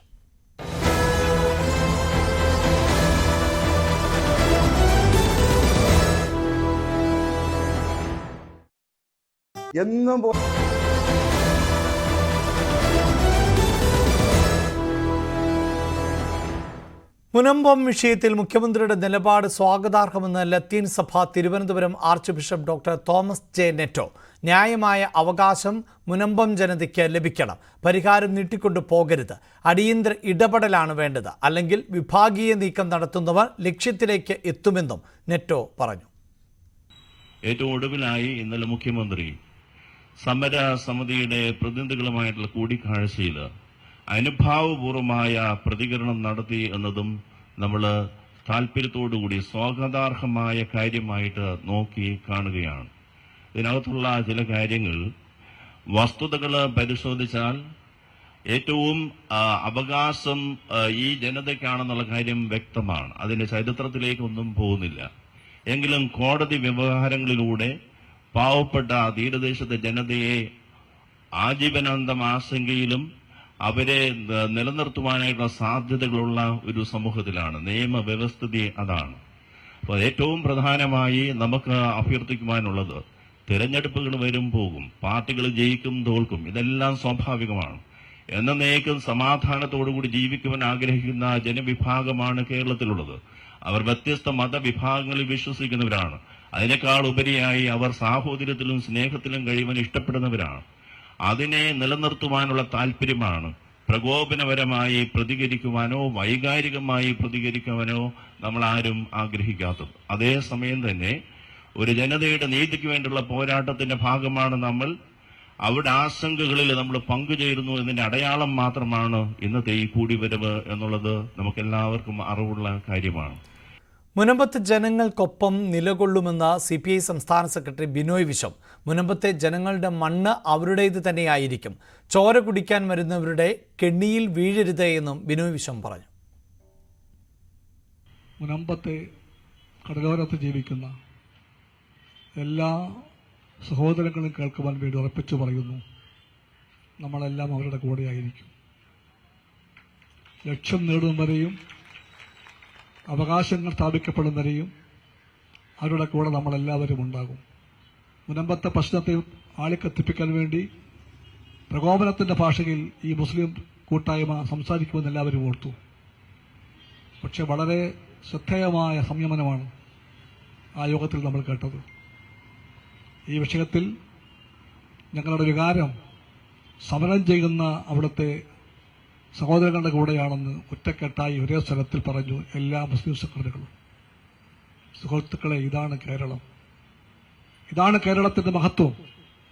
ഈ കേരളത്തെ സമുദായ സ്പർദ്ധയുടെ വർഗീയ ഭ്രാന്തിന്റെ വേദിയാക്കി മാറ്റാൻ ആരെയും നാം സമ്മതിക്കാൻ പോകുന്നില്ല. അത്തരക്കാർ വള്ളം കലക്കി മീൻ പിടിക്കാൻ വന്നാൽ ആ തന്ത്രത്തിന്റെ കെണിയിൽ തലവെച്ചു കൊടുക്കാതിരിക്കാനുള്ള രാഷ്ട്രീയ ജാഗ്രതയും സാമൂഹ്യ ബോധവും നമുക്കെല്ലാവർക്കും ഉണ്ടാകുമെന്നും എനിക്ക് ഉറപ്പാണ്. പോസ്റ്റ് ഓഫീസ് പ്രവർത്തിക്കുന്നത് വഖഫ് ഭൂമിയിലാണ് എന്ന കേസിൽ വഖഫ് ബോർഡിന് തിരിച്ചടി. കോഴിക്കോട് മേരിക്കുന്ന് പോസ്റ്റ് ഓഫീസ് വഖഫ് ഭൂമിയിൽ പ്രവർത്തിക്കുന്നതിൽ പോസ്റ്റൽ ഉദ്യോഗസ്ഥർക്ക് എതിരെ ക്രിമിനൽ കേസെടുക്കാൻ കഴിയില്ലെന്ന് ഹൈക്കോടതി വിധിച്ചു. 2013 വഖഫ് ഭേദഗതിക്ക് മുമ്പ് നടന്ന കയ്യേറ്റങ്ങളിൽ ക്രിമിനൽ കേസ് നിലനിൽക്കില്ല. അതേസമയം ഭൂമി തിരിച്ചുപിടിക്കാനുള്ള സിവിൽ നടപടികൾ തുടരുകയും ചെയ്യാം. വഖഫ് ഭൂമി തിരിച്ചുപിടിക്കലുമായി ബന്ധപ്പെട്ട് തൃശൂർ ജില്ലയിലെ ചാവക്കാട് 37 കുടുംബങ്ങൾക്ക് വഖഫ് ബോർഡ് നോട്ടീസ് നൽകി. 2023 ചാവക്കാട്ടെ വിവിധയിടങ്ങളിൽ നിന്നായി 10 ഏക്കർ സ്ഥലം തിരിച്ചുപിടിക്കാൻ നോട്ടീസ് നൽകിയത്. അതിനിടെ ഈ കുടുംബങ്ങളെ അണിനിരത്തി ജനകീയ പ്രക്ഷോഭം സംഘടിപ്പിക്കാനാണ് BJPയുടെ നീക്കം. വഖഫ് ബോർഡുമായി ബന്ധപ്പെട്ട പ്രശ്നം മുനമ്പത്ത് കത്തിപ്പടരുന്നതിനിടെയാണ് ചാവക്കാട് 37 കുടുംബങ്ങൾക്ക് വഖഫ് ബോർഡ് നോട്ടീസ് നൽകിയെന്ന വിവരം പുറത്തുവരുന്നത്. വില കൊടുത്തു വാങ്ങിയ വീട്ടുകാർക്കുൾപ്പെടെ 2023 നോട്ടീസ് നൽകിയത്. 10 ഏക്കർ ഭൂമി തിരിച്ചുപിടിക്കാനാണ് നീക്കം. ചാവക്കാട് മണത്തല, ഒരുമനയൂർ, ഒറ്റത്തെങ്ങ് കിഴക്ക്, തങ്ങൾപ്പടി, പാലയൂർ, ചക്കംകണ്ടം തുടങ്ങിയ ഇടങ്ങളിലെ കുടുംബങ്ങൾക്കാണ് നോട്ടീസ് ലഭിച്ചത്. 50 വർഷങ്ങൾക്ക് മുൻപ് പുഴയ്ക്കൽ തറവാട്ടുകാർക്ക് ചാർത്തിക്കിട്ടിയ ഭൂമി വില കൊടുത്തു വാങ്ങിയതാണെന്നും രേഖകളുണ്ടെന്നും ഇവർ പറയുന്നു. വിഷയത്തിൽ നിയമ നടപടിയുമായി മുന്നോട്ടു പോകാനാണ് ഇവരുടെ തീരുമാനം. അതേസമയം ഉപതെരഞ്ഞെടുപ്പ് നടക്കുന്നതിനിടെ മുനമ്പത്തേതിന് സമാനമായി കുടുംബങ്ങളെ അണിനിരത്തി പ്രതിഷേധിക്കാനാണ് BJPയുടെ നീക്കം. ന്യൂസ് 18 തൃശൂർ. ഉപതെരഞ്ഞെടുപ്പിന് മണിക്കൂറുകൾ മാത്രം ശേഷിക്കെ വയനാട്ടിലും സജീവ ചർച്ചയായി വഖഫ് വിവാദം. മാനന്തവാടി മണ്ഡലത്തിലെ തലപ്പുഴയിൽ വഖഫ് ബോർഡിന്റെ കുടിയൊഴിപ്പിക്കൽ നോട്ടീസ് ലഭിച്ച 5 കുടുംബങ്ങളാണ് നിയമ നടപടിക്ക് ഒരുങ്ങുന്നത്. തലമുറകളായി താമസിക്കുന്ന സ്ഥലത്ത് നിന്ന് ഒഴിയാനാവില്ല എന്ന നിലപാടിലാണ് നോട്ടീസ് ലഭിച്ച കുടുംബങ്ങൾ. അതിനിടെ മുനമ്പം മോഡൽ സമരമുഖം വയനാട്ടിൽ ഉണ്ടാകുമെന്ന് വ്യക്തമാക്കി BJP നേതൃത്വം രംഗത്തെത്തി. 4 പതിറ്റാണ്ടിലേറെയായി താമസിക്കുന്ന ഭൂമിയിൽ നിന്ന് ഒഴിഞ്ഞു മാറണമെന്നാവശ്യപ്പെട്ടാണ് തലപ്പുഴയിലെ 5 കുടുംബങ്ങൾക്ക് വഖഫ് ബോർഡിന്റെ നോട്ടീസ് ലഭിച്ചിരിക്കുന്നത്. 5.75 ഏക്കർ ഭൂമിയാണ് വഖഫിന്റേതായി നോട്ടീസിൽ പറയുന്നത്. ഇതിൽ 1.7 ഏക്കർ ഭൂമി നിലവിൽ തലപ്പുഴ മദ്രസയും പള്ളിയും ഖബറും ഉൾപ്പെടുന്ന സ്ഥലമാണ്. ശേഷിക്കുന്ന ഭൂമിയിൽ നിന്ന് ഒഴിഞ്ഞു തരണമെന്നാണ് നോട്ടീസിലെ പരാമർശം. വരുന്ന 16-ാം തീയതി കൊച്ചിയിലെ വഖഫ് ബോർഡിന്റെ ഓഫീസിൽ ഭൂമിയുമായി ബന്ധപ്പെട്ട രേഖകൾ ഹാജരാക്കാനും 19-ാം തീയതി നോട്ടീസിൽ അറിയിച്ചിരിക്കുന്നത് പോലെ ഭൂമിയുടെ അവകാശം സംബന്ധിച്ച കാര്യങ്ങൾ ഗൂഗിൾ മീറ്റിൽ ബോർഡിനെ ബോധ്യപ്പെടുത്തണമെന്നും വ്യക്തമാക്കിയിട്ടുണ്ട്. അതേസമയം രാഷ്ട്രീയ പിന്തുണ ഉറപ്പാക്കി വഖഫ് ബോർഡിന്റെ നീക്കത്തെ നിയമപരമായി കൂടി നേരിടാൻ ഒരുങ്ങുകയാണ് നോട്ടീസ് ലഭിച്ച കുടുംബങ്ങൾ. ഈ നോട്ടീസ് ഇപ്പോൾ 5 കുടുംബത്തിന് ലഭിച്ചത് തലപ്പുഴ പള്ളി കമ്മിറ്റീന്റെ സ്ഥലമാണ്. കാലകാലമായി കുറെ കാലമായി നമ്മളായിട്ട് കയ്യിൽ കിട്ടിയിട്ട് 10-40 വർഷത്തോടെ മേലെ പാതകരാധാര അടിയാധാര എല്ലാം ഉണ്ട്, പട്ടെല്ലാം ഉണ്ട്, രേഖകളെല്ലാം ഉണ്ട്. രാഷ്ട്രീയ പിന്തുണയുണ്ട്. ഇത് നമ്മളെ സ്ഥലമാണ്, നമ്മൾ കാശ് കൊടുത്ത് മേടിച്ച സ്ഥലമാണ്. നമ്മൾ ആദ്യം കയ്യേറിയതല്ല, നമ്മൾ കുടിയെടുപ്പ് പറഞ്ഞിട്ട് പട്ടയം മേടിച്ചതല്ല. ഇതിന് മുന്നേ പട്ടയമുള്ളവരുടെ അടുത്ത് പൈസ കൊടുത്തിട്ട് ഇത് ആധാരം ചെയ്ത് മേടിച്ചതാണ്. നമ്മൾ അച്ഛന് ശേഷം നമ്മൾ 6 ആൾക്കും ഇതിൽ അവകാശികളാണ്. അതിനിടെ കുടുംബങ്ങൾക്ക് പിന്തുണയുമായി NDA സ്ഥാനാർത്ഥി നവ്യ ഹരിദാസ് ഉൾപ്പെടെയുള്ളവർ തലപ്പുഴയിലെത്തി. വഖഫ് ബോർഡിന്റെ ഭാഗത്തു നിന്ന് പ്രതികൂല തീരുമാനം ഉണ്ടായാൽ കുടുംബങ്ങളെ ഏതു വിധേനയും സംരക്ഷിക്കുമെന്ന നിലപാടിലാണ് BJP. അപ്പോൾ തെരഞ്ഞെടുപ്പിന് വേണ്ടിയിട്ടുള്ള 13-ാം തീയതി കഴിഞ്ഞാൽ മുനമ്പം പോലെയുള്ള അതേ സമരമുഖം വയനാടിനും തുറക്കേണ്ടി വരും. പ്രത്യേകിച്ചും ഈ തലപ്പുഴയിൽ ഇപ്പോൾ നോട്ടീസ് കിട്ടിയിട്ടുള്ള ആളുകൾ തലപ്പുഴയിലാണ്. മുനമ്പം പോലെ തന്നെ ഒരു സമരമുഖം തലപ്പുഴയിലും ഞങ്ങൾ എല്ലാ നാട്ടുകാരെയും സംഘടിപ്പിച്ചുകൊണ്ട് തുറക്കും. BJP ഇതിന് നേതൃത്വം കൊടുക്കും. മണ്ഡലത്തിലെ ക്രൈസ്തവ സഭാ നേതൃത്വത്തെ ഒപ്പം നിർത്തിക്കൊണ്ട് മുനമ്പത്തേതിന് സമാനമായി പ്രതിഷേധം കടുപ്പിക്കാനുള്ള നീക്കമാണ് BJP നടത്തുന്നത്. ന്യൂസ് 18 വയനാട്. മുനമ്പം സമരത്തിൽ രാഷ്ട്രീയ പരിഹാരമല്ല നിയമപരിഹാരത്തിനാണ് സർക്കാർ ശ്രമിക്കുന്നത് എന്ന് മന്ത്രി P. രാജീവ്. സങ്കീർണത പരിഹരിച്ച പ്രശ്നം ശാശ്വതമായി പരിഹരിക്കാനാണ് ശ്രമം. മുനമ്പം സമരത്തെക്കുറിച്ച് പ്രതിപക്ഷ നേതാവ് വസ്തുതാവിരുദ്ധമായ കാര്യങ്ങൾ പറഞ്ഞു. രാഷ്ട്രീയ മുതലെടുപ്പിനും വർഗീയ മുതലെടുപ്പിനും ശ്രമിച്ചു. തെരഞ്ഞെടുപ്പ് ചട്ടം നിലനിൽക്കുന്നതുകൊണ്ടാണ് മുനമ്പം വിഷയം സർക്കാർ ചർച്ച ചെയ്യാത്തത് എന്നും മന്ത്രി വ്യക്തമാക്കി. മുനമ്പം വിഷയം തെരഞ്ഞെടുപ്പ് വിജ്ഞാപനം വരുന്നതിന് മുമ്പ് തീർക്കാമായിരുന്ന വിഷയമെന്ന് VD സതീശൻ. വഖഫ് ബോർഡിനോട് സർക്കാർ കാര്യങ്ങൾ പറഞ്ഞാൽ 10 മിനിറ്റ് കൊണ്ട് പരിഹരിക്കാവുന്ന കാര്യമാണത്. ഒരൊറ്റ മുസ്ലിം സംഘടന പോലും ആ ഭൂമിയിൽ അവകാശവാദം ഉന്നയിക്കുന്നില്ല എന്നും VD സതീശൻ പറഞ്ഞു. മുനമ്പം വിഷയം പരിഹരിക്കേണ്ടത് സർക്കാർ എന്ന് SYS സംസ്ഥാന സെക്രട്ടറി അബ്ദുൾ സമദ് പൂക്കോട്ടൂർ. സംസ്ഥാന സർക്കാർ ചർച്ച നീട്ടിയത് രാഷ്ട്രീയ നേട്ടങ്ങൾക്ക് വേണ്ടിയാണോ എന്ന് സംശയിക്കുന്നു. വഖഫിനെ കയ്യേറ്റക്കാരായി ചിത്രീകരിക്കാൻ ശ്രമം നടക്കുന്നതായും അബ്ദുൾ സമദ് പൂക്കോട്ടൂർ ആരോപിച്ചു. വഖഫ് ബോർഡിന്റെ നടപടി മൂലം നിരവധി ജീവിതങ്ങളാണ് മുനമ്പത്ത് പ്രതിസന്ധിയിൽ ആയിരിക്കുന്നത്. ഭൂമിയുടെ റവന്യൂ അവകാശത്തിന് വെല്ലുവിളി ഉയർന്നതോടെ ലൈഫ് മിഷൻ പദ്ധതിയിൽ അനുവദിച്ച വീട് പോലും പലർക്കും നഷ്ടമായി. പഠനവും ജീവിതവും എല്ലാം വഴിമുട്ടിയ അവസ്ഥയിലാണ് മുനമ്പത്തെ പല കുടുംബങ്ങൾ. ഒരു കാറ്റും മഴയൊക്കെ വന്നു കഴിഞ്ഞാൽ നമുക്ക് പെരക്കത്ത് കിടക്കാൻ പറ്റില്ല. ഇടിവിട്ടൊക്കെ വരുമ്പോൾ വലിയ കാറ്റാണ് ഇവിടെ ശക്തമായ തന്നെ. അതുകൊണ്ട് ഞാൻ ഉറങ്ങാറില്ല. എന്ന് വെച്ചാൽ വേറൊന്നും കൊണ്ടല്ല, എൻ്റെ മക്കൾ ഉറങ്ങി പോകുമ്പോൾ ആരെങ്കിലും ഒരാളൊന്നും വേണമല്ലോ ഉണർന്നിരുന്നിട്ട് ഈ കാറ്റ് വന്ന് എങ്ങാണ്ടെങ്കിലും ഓടണമെന്നുണ്ടെങ്കിലും എന്താണെങ്കിലും ആരെങ്കിലും ഒരാൾ ഉണർന്നിരിക്കണം. അപ്പോൾ അതുകൊണ്ട് ഞാൻ മിക്കവാറും ഈ കാറ്റും കോളും മഴയൊക്കെ വരുന്ന സമയത്ത് ഉണർന്നിരിക്കണേ. വർഷങ്ങൾക്ക് മുൻപ് ഭർത്താവ് മരിച്ചതിനു ശേഷം വിജിയുടെ ഏക സ്വപ്നം മക്കൾക്ക് സുരക്ഷിതമായി ഉറങ്ങാനുള്ള ഒരു വീടാണ്. റവന്യൂ അവകാശങ്ങൾ നഷ്ടമായതോടെ ലൈഫ് മിഷൻ പദ്ധതിയിൽ നിന്ന് ഒഴിവാക്കപ്പെടുന്ന അവസ്ഥയാണ് ഇപ്പോൾ. കയറാത്ത ഓഫീസുകളില്ല. ആർക്ക് ഈ പ്രശ്നങ്ങൾ പരിഹരിച്ചു തരാൻ കഴിയുമെന്നും അറിയില്ല. മക്കളെ കഷ്ടപ്പെട്ട് പഠിപ്പിക്കുകയാണ്. അവരുടെ ഉന്നത പഠനത്തിനും പണയപ്പെടുത്താൻ ഇവിടെ ഇതേ ഇനി ബാക്കിയുള്ളൂ. പക്ഷേ ഇപ്പോൾ അതിനും കഴിയില്ല. വിജി മാത്രമല്ല, വഖഫ് നടപടി മൂലം ജീവിതം പ്രതിസന്ധിയിലായ ഇനിയുമുണ്ട് ഒരുപാട് പേർ. 1.5 സെന്റിൽ ഒരു ചായ്പിലാണ് എൽസിയുടെ താമസം. മത്സ്യത്തൊഴിലാളിയായ ഭർത്താവ് മരിച്ചതിന് ശേഷം ജീവിതം പൂർണ്ണമായും വഴിമുട്ടി. ഇപ്പോൾ പുതിയ പ്രതിസന്ധിയും. ആരുമില്ല, നോക്കാനായിട്ട് ആരുമില്ല. ഇതൊന്നും നന്നാക്കി പുള്ളിയുള്ള സമയത്ത് തന്നെ നന്നാക്കിയതാണ്. എങ്ങോട്ടാണെന്നുള്ളൊരു ഇല്ല. പടിഞ്ഞാറ് വശം കടല്, കിഴക്ക് വശം പൊയിൽ, വേറെ ആരുമില്ല സഹായത്തിനും ഒന്നിനും. അങ്ങനെയുള്ള അവസ്ഥയാണ് എല്ലാവരുടെയും അവസ്ഥ. ഇങ്ങനെയൊക്കെ തന്നെയാണ്. ഇതിന് മാറണമെന്ന് പറഞ്ഞാൽ നമ്മൾ എങ്ങാട് പോകും, പോകാനായിട്ട് നമുക്ക് സാധിക്കില്ലല്ലോ. 10-20 കൊല്ലമൊക്കെ താമസിച്ച് അവർ പറഞ്ഞ വില കൊടുത്ത് നമ്മൾ മേടിച്ചതാണ്. പട്ടയമുണ്ട്, കരടച്ച കടലാസുണ്ട്, ഇതെല്ലാനും ഉണ്ട് നമ്മുടെ കയ്യിൽ. പിന്നെ എന്തുകൊണ്ടാണ് ഇങ്ങനെ പറയുന്നതെന്നാണ് നമ്മൾ ചിന്തിക്കുന്നത്. അപ്പനായി തുടങ്ങിയ കടയാണ് ജോൺസന്റെ ഏക വരുമാന മാർഗം. അതൊന്ന് മെച്ചപ്പെടുത്തണമെന്ന ആഗ്രഹത്തിനിടയിൽ ഇപ്പോൾ അത് നഷ്ടപ്പെടുന്ന അവസ്ഥയിലായി. വഴിമുട്ട് തന്നെയാണ്, ഒരു രക്ഷയില്ല. ശരിക്കും സർക്കാർ ഞങ്ങളെ ശക്തമായിട്ട് തന്നെ ഞങ്ങളോട് സഹായിക്കണമെന്ന് തന്നെയാണ് ഞങ്ങൾ പറയാനുള്ളത്. ഇതിന് എത്രയും പെട്ടെന്നൊരു ഭൂമിക്ക് ഇതിന്റെ പ്രശ്നങ്ങൾ തീർത്ത് ഞങ്ങളിതിൽ നിന്ന് മോചിതരാകണമെന്ന് തന്നെ ഞങ്ങൾക്ക് പറയാനുള്ളത്. ഇതിനകത്ത് എല്ലാം പരിഹരിക്കപ്പെടുമെന്ന് പറഞ്ഞ് ആശ്വസിക്കുന്നുണ്ടെങ്കിലും അത് ഏത് കാലത്താണെന്ന് ഇവർ പരസ്പരം ചോദിക്കുന്നു. ന്യൂസ് 18 കൊച്ചി. പുതിയ സീപ്ലെയിൻ പദ്ധതിയിലും തർക്കങ്ങളും വിവാദങ്ങളും നിറയുന്നു. പദ്ധതിയെ അനുകൂലിച്ച് CPIM സംസ്ഥാന സെക്രട്ടറി MV ഗോവിന്ദൻ അടക്കമുള്ള നേതാക്കൾ രംഗത്തെത്തി. തർക്കമില്ലാതെ പ്ലെയിൻ പറക്കുമെന്ന് മന്ത്രി പറയുമ്പോൾ പദ്ധതിക്കെതിരായ നിലപാട് ആവർത്തിക്കുകയാണ് AETUC.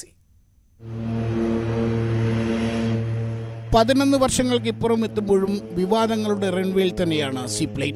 പദ്ധതി അനുകൂലിച്ചെന്ന് ആദ്യം രംഗത്തെത്തിയത് CPM സംസ്ഥാന സെക്രട്ടറി MV ഗോവിന്ദൻ. അന്ന് കണ്ണും പൂട്ടി എതിർത്ത വിമാനത്തെ ഇന്ന് കൈയും നീട്ടി സ്വീകരിക്കുന്നതിലെ നിലപാട് മാറ്റം ചോദ്യം ചെയ്യുമ്പോൾ CPM സംസ്ഥാന സെക്രട്ടറിയുടെ താത്വികമായ ഉത്തരം ഇങ്ങനെയാണ്. അങ്ങനെ ഇപ്പോൾ ഓരോന്നും പുതിയ രീതിയിൽ വന്നുകൊണ്ടിരിക്കുന്ന ഓരോന്നിനെയും എതിർക്കാൻ പറ്റും എല്ലാ കാലത്തും. ഞാൻ പറഞ്ഞത് നിങ്ങൾക്ക് മനസ്സിലായില്ലേ? അതേ ഞാൻ പറഞ്ഞത് എല്ലാ കാലത്തൊന്നും. നിലവിൽ ഡാമുകൾ കേന്ദ്രീകരിച്ചുള്ള റൂട്ട് മാത്രമായതിനാൽ വിവാദങ്ങളുടെ കാര്യമില്ല എന്നാണ് M സ്വരാജിന്റെ നിലപാട്. മത്സ്യത്തൊഴിലാളികളുടെ ആശങ്കകൾ പരിഹരിച്ച് പദ്ധതി നടപ്പാക്കുമെന്ന് അദ്ദേഹം പറയുന്നു. ഇനി കായലിൽ ലാൻഡ് ചെയ്യണമെങ്കിൽ ഏത് ഭാഗങ്ങളിലാവാം, എവിടെയാണ് മത്സ്യത്തൊഴിലാളികൾക്ക് ദോഷം ചെയ്യാത്തത്, മത്സ്യസമ്പത്തിനെ ബാധിക്കാത്തത്, ഇങ്ങനെ ശാസ്ത്രീയമായി പഠിച്ചും എല്ലാവരും വിശ്വാസത്തിലെടുത്തും വേണം ചെയ്യാൻ. ഈ ഗവൺമെന്റിന്റെ പ്രത്യേകത അതാണ്. ഒരു എതിർപ്പ് ഉയർന്നു വരുന്ന സമയത്ത് എതിർപ്പിന്റെ അടിസ്ഥാന കാരണം എന്താണ് എന്ന് പരിശോധിച്ച് അത് പരിഹരിക്കാനാണ് ഞങ്ങൾ ശ്രമിക്കുന്നത്. കായൽ ലാൻഡിംഗ് ഇല്ലാത്തതിനാൽ പദ്ധതിയിൽ വിവാദത്തിന്റെ കാര്യമില്ല എന്ന് ആവർത്തിക്കുന്നു ടൂറിസം മന്ത്രി മുഹമ്മദ് റിയാസ്. അന്ന് എന്തുകൊണ്ട് എതിർത്തു എന്ന ചോദ്യത്തിന് മന്ത്രി നൽകുന്ന ഉത്തരം ഇങ്ങനെയാണ്. UDFന്റെ സീപ്ലെയിൻ അല്ല, LDFന്റെ സീപ്ലെയിൻ. UDFന്റെ കാലത്തെ സീപ്ലെയിൻ എന്നുള്ളത് തൊഴിലാളി വിരുദ്ധ ജനാധിപത്യ വിരുദ്ധ സീപ്ലെയിൻ ആയിരുന്നു. ഇപ്പോഴത്തെ സീപ്ലെയിൻ ജനാധിപത്യ ജനകീയ സീപ്ലെയിനാണ്. CPMന്റെ നിലപാട് മാറ്റവും ന്യായീകരണവുമൊന്നും CPIക്ക് ദയിച്ച മട്ടില്ല. മത്സ്യത്തൊഴിലാളികളെ ബാധിച്ചാൽ പദ്ധതിയോടുള്ള എതിർപ്പ് തുടരുമെന്ന് ആവർത്തിക്കുന്നു CPI ജില്ലാ സെക്രട്ടറി TJ ആഞ്ചലോസ്. സംസ്ഥാന സെക്രട്ടറി ബിനോയ് വിശ്വത്തിന് പദ്ധതിയോട് എതിർപ്പുണ്ടോ എന്നറിയില്ല, പക്ഷേ പ്രതികരണമില്ല. സീപ്ലെയിൻ പദ്ധതിയോടുള്ള എതിർപ്പ് തുടരുമെന്ന് ആവർത്തിക്കുകയാണ് AITC. UDF ആകട്ടെ 11 വർഷങ്ങൾക്ക് മുമ്പ് തങ്ങൾ കൊണ്ടുവന്ന പദ്ധതിയെ അന്ന് എതിർത്ത CPM ഇന്ന് പദ്ധതിയെ കണ്ണുപൂട്ടി സ്വീകരിക്കുന്നതിലെ നിലപാട് മാറ്റത്തെ പരിഹസിക്കുന്നു. കടലിലെ മത്സ്യസമ്പത്ത്, കടലിലെ ജീവജാലം, കടലിലെ എക്കോസിസ്റ്റം, കായലിലെ എക്കോസിസ്റ്റം ഒക്കെ ഇനി എന്ത് സംഭവിക്കും എന്നുകൂടി ഒരു ഗവേഷണം നടത്താൻ നന്നായിരിക്കണം. അന്നത്തെ ഇവരുടെ എല്ലാവരുടെയും പ്രസംഗങ്ങൾ, ഇവരുടെ പ്രസ്താവനകൾ എല്ലാം റീപ്രൊഡ്യൂസ് ചെയ്തൊരു പുസ്തകമാക്കിയാൽ അതൊരു അമൂല്യ സമ്പത്തായിരിക്കും. അന്ന് അവർ സഹകരണം തന്നില്ല. ഇപ്പൊ ഞങ്ങളോട് ആരോടും മിണ്ടിട്ടെന്നില്ല. ആരും സംഗതി തന്നെ അറിയില്ല. സീപ്ലെയിൻ ആണെന്നും പറഞ്ഞ് വന്ന് ഇറങ്ങുമ്പോൾ കാണുകയാണ്. സീപ്ലെയിൻ പദ്ധതി യാഥാർത്ഥ്യമാക്കണമെങ്കിൽ ചുരുങ്ങിയ പക്ഷം മുന്നണിയിൽ CPIയെ എങ്കിലും ബോധ്യപ്പെടുത്തേണ്ട ബാധ്യതയുണ്ട് CPMന്. ചുരുക്കത്തിൽ പുതിയ സീപ്ലെയിൻ്റെ പരീക്ഷണം പറക്കൽ മാത്രമേ കഴിഞ്ഞിട്ടുള്ളൂ. പരീക്ഷണങ്ങൾ ബാക്കിയാണ് എന്നർത്ഥം. വിവിധ ബ്യൂറോകൾക്കൊപ്പം S ലല്ലു, ന്യൂസ് 18. സീപ്ലെയിൻ വിവാദത്തിൽ സർക്കാർ വേണ്ട ചർച്ചകൾ നടത്തി പരിഹാരം കണ്ടെത്തുമെന്ന് മന്ത്രി P രാജീവ്. ആശങ്കകൾ പരിഗണിച്ച പദ്ധതി മുന്നോട്ട് കൊണ്ടുപോകും. നേരത്തെ സീപ്ലെയിന് കേന്ദ്ര അനുമതി ഇല്ലായിരുന്നുവെന്നും മന്ത്രി പറഞ്ഞു. ആദ്യ സീപ്ലെയിൻ പദ്ധതി ഉപേക്ഷിക്കേണ്ടി വന്നത് ഉദ്യോഗസ്ഥരുടെ വീഴ്ച മൂലം എന്നായിരുന്നു സംരംഭകൻ ആയ സൂരജ് ജോസിന്റെ പ്രതികരണം. കേന്ദ്ര സംസ്ഥാന തലങ്ങളിൽ ഉദ്യോഗസ്ഥർക്ക് ഒരു ധാരണയും ഉണ്ടായിരുന്നില്ല എന്നും അദ്ദേഹം പറഞ്ഞു. പദ്ധതി കനത്ത സാമ്പത്തിക ബാധ്യതയാണ് വരുത്തിവെച്ചത് എന്നും സൂരജ് ജോസ് പറഞ്ഞു. കൊമേഴ്സ്യൽ പൈലറ്റായ സൂരജ് ജോസ് സുഹൃത്തുക്കൾക്കൊപ്പമാണ് സീബെഡ് സീപ്ലെയിൻ എന്ന കമ്പനി രൂപീകരിക്കുന്നത്. അമേരിക്കയിൽ നിന്ന് 14 കോടി രൂപ മുതൽ മുടക്കിൽ വിമാനവും എത്തിച്ചു. എന്നാൽ ഉദ്ഘാടന പറക്കലിനപ്പുറം അത് എവിടെയും എത്തിയില്ല. 14 കോടിയുടെ വിമാനം നഷ്ടം സഹിച്ച് ഒടുവിൽ വിറ്റു. വിമാനം അവസാനം ബേസിക്കലി വിമാനം വിൽക്കേണ്ടി വന്നു. വിൽക്കേണ്ടി വന്നു വെച്ചാൽ ഞങ്ങളല്ല, ബാങ്ക് NCLT എന്നും പറഞ്ഞ് കേസ് കൊടുത്തു. അപ്പോൾ നാഷണൽ കമ്പനി ലോ ട്രൈബ്യൂണൽ അങ്ങനെ അവർ കമ്പനി ടേക്ക് ഓവർ ചെയ്തു. എയർക്രാഫ്റ്റ് അല്ല, കമ്പനി ടേക്ക് ഓവർ ചെയ്തു. അപ്പോൾ എന്നിട്ട് റിവൈവ് ചെയ്യാൻ നോക്കും. അപ്പോൾ റിവൈവ് ചെയ്യാൻ നോക്കാൻ വേറെ ആരും ഇല്ല, ഇതിൽ എക്സ്പെർട്ടീസുള്ള ആരും ഇല്ല. അപ്പോൾ അങ്ങനത്തെ ഒരു സ്റ്റേജ് വരുമ്പോൾ ഫൈനലി അസറ്റ്സ് വിൽക്കണം എന്ന് ഡിസൈഡ് ചെയ്തു. അങ്ങനെ എയർക്രാഫ്റ്റ് സെയിലിൽ പോയി. പദ്ധതിയെക്കുറിച്ച് കേന്ദ്ര സംസ്ഥാന തലങ്ങളിൽ ഉദ്യോഗസ്ഥർക്ക് ഒരു ധാരണയും ഉണ്ടായിരുന്നില്ല. പദ്ധതിയെക്കുറിച്ച് പഠിക്കാൻ പണം ചെലവാക്കിയത് പോലും കമ്പനിയാണ്. ഇവിടെ സീപ്ലെയിൻസ് ഇല്ല, ഇന്ത്യയിൽ അവിടെ ഇല്ല. പക്ഷേ അപ്പോൾ നമ്മൾ ഇമ്പോർട്ട് ചെയ്ത് സ്റ്റാർട്ട് ചെയ്യാൻ തുടങ്ങാൻ നോക്കുമ്പോൾ ഈ റൂൾസ് ഫ്രെയിം ചെയ്യണം. റൂൾസ് ഫ്രെയിം ചെയ്യേണ്ട ഒരു സ്റ്റേജ് വരുമ്പോൾ അത് പെട്ടെന്ന് ചെയ്യാവുന്ന വരും. ഇവർ പഠിക്കാൻ പോകും, എന്നിട്ട് പിന്നെ ആൾക്കാർ മാറും, പിന്നെ പുതിയ ആൾ പഠിപ്പിക്കണം. ഈ പഠിക്കാൻ പോകുമെന്ന് പറഞ്ഞാൽ നമ്മൾ തന്നെ ഓപ്പറേറ്ററാണ് പൈസ സ്പെൻഡ് ചെയ്ത് ഇവരെ ട്രെയിനിങ് എല്ലാം കൊടുക്കേണ്ടത് DGC ഓഫീഷ്യൽസിന്. അപ്പോൾ അവർക്കൊരു ട്രാൻസ്ഫർ വന്നാൽ പുതിയ ആളെ നമ്മൾ ട്രെയിൻ ചെയ്യണം വീണ്ടും. തെറ്റിദ്ധാരണ കൊണ്ടാണ് മത്സ്യത്തൊഴിലാളികൾ സമരം ചെയ്തത്. പ്രാദേശിക പിന്തുണയില്ലാതെ പദ്ധതി നടപ്പാക്കാനാകില്ല. ഇനി ഈ രംഗത്തേക്ക് താനില്ലെന്നും സൂരജ് ജോസ് വ്യക്തമാക്കുന്നു. ന്യൂസ് 18 കൊച്ചി. കേരള സ്കൂൾ കായികമേളയിലെ പുരസ്കാര വിവാദത്തിൽ കോടതിയെ സമീപിക്കാൻ ഒരുങ്ങി മാർ ബേസിൽ കോതമംഗലം. നാവാമുകുന്ദ, തിരുനാവായ സ്കൂളുകൾ കുട്ടികൾക്കെതിരായി പോലീസ് നടപടിയിലും പരാതി നൽകും. പതിവിന് വിപരീതമായി സ്കൂൾ വിഭാഗത്തിൽ സ്പോർട്സ് സ്കൂൾ ആയ GV രാജ തിരുവനന്തപുരത്തിന് സമ്മാനം നൽകിയതാണ് വിവാദങ്ങൾക്ക് കാരണം. മുന്നറിയിപ്പില്ലാതെയാണ് ജനറൽ സ്കൂളുകൾക്ക് നൽകുന്ന പുരസ്കാരം സ്പോർട്സ് സ്കൂളിന് നൽകിയത്. വിദ്യാർത്ഥികൾ പ്രതിഷേധവുമായി വേദിയിലേക്ക് തള്ളിക്കയറാൻ ശ്രമിക്കുകയും പോലീസ് തടയുകയും ചെയ്തതോടെയാണ് കാര്യങ്ങൾ കയ്യാങ്കളിയിലേക്ക് എത്തിയത്. മർദ്ദനമേറ്റെന്ന് വിദ്യാർത്ഥികൾ ആരോപിച്ചു. അതേസമയം കായികമേളയുടെ സമാപന സമ്മേളനം അലങ്കോലപ്പെടുത്താൻ ആസൂത്രിതമായ ശ്രമം നടന്നുവെന്നാണ് വിദ്യാഭ്യാസ മന്ത്രി V. ശിവൻകുട്ടി പറഞ്ഞത്. നാവാമുകുന്ദ, മാർബേസിൽ എന്നീ സ്കൂളുകളിലെ വിദ്യാർത്ഥികളാണ് പ്രതിഷേധം ഉയർത്തിയത്.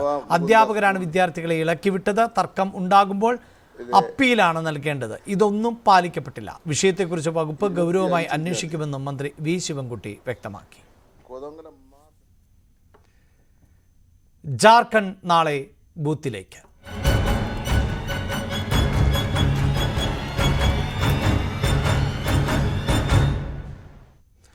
ജാർഖണ്ഡിൽ നാളെ ആദ്യഘട്ട വോട്ടെടുപ്പിനുള്ള ഒരുക്കങ്ങളെല്ലാം പൂർത്തിയായി. 81 അംഗ നിയമസഭയിൽ 43 സീറ്റുകളിലേക്കാണ് സംസ്ഥാനത്ത് ആദ്യഘട്ടത്തിൽ വോട്ടെടുപ്പ് നടക്കുന്നത്.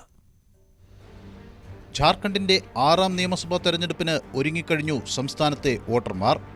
5ാം നിയമസഭയുടെ കാലാവധി അടുത്ത വർഷം ജനുവരി 5-നാണ് അവസാനിക്കുന്നത്. ജാർഖണ്ഡിലെ 2.5 കോടിയിലധികം വരുന്ന വോട്ടർമാരിൽ 1,37,00,000 പേരാണ് ആദ്യഘട്ടത്തിൽ പോളിംഗ് ബൂത്തിലേക്ക് പോകുന്നത്. 43 സീറ്റുകളിലായി 683 സ്ഥാനാർത്ഥികളാണ് മത്സരരംഗത്തുള്ളത്. 680 പുരുഷന്മാരും 73 സ്ത്രീകളും ഒരു ട്രാൻസ്ജെൻഡർ സ്ഥാനാർത്ഥിയുമാണ് ജനവിധി തേടുന്നത്.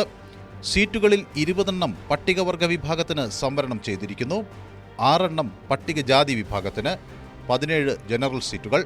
മാതൃകാ പെരുമാറ്റച്ചട്ടം നിലവിൽ വന്നതിനു ശേഷം 179.14 കോടി രൂപയുടെ അനധികൃത വസ്തുക്കളും പണവും അധികൃതർ പിടിച്ചെടുത്തു.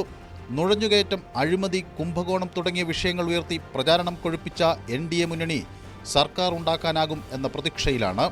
ആദിവാസി അവകാശങ്ങൾ, ക്ഷേമം, തദ്ദേശീയർക്കെതിരെയുള്ള ആക്രമണങ്ങൾ എന്നിവയായിരുന്നു ഇന്ത്യ മുന്നണിയുടെ പ്രചാരണ വിഷയം. JMM നേതൃത്വം നൽകുന്ന മുന്നണി തുടർഭരണം ലഭിക്കും എന്ന ഉറപ്പിലാണ്.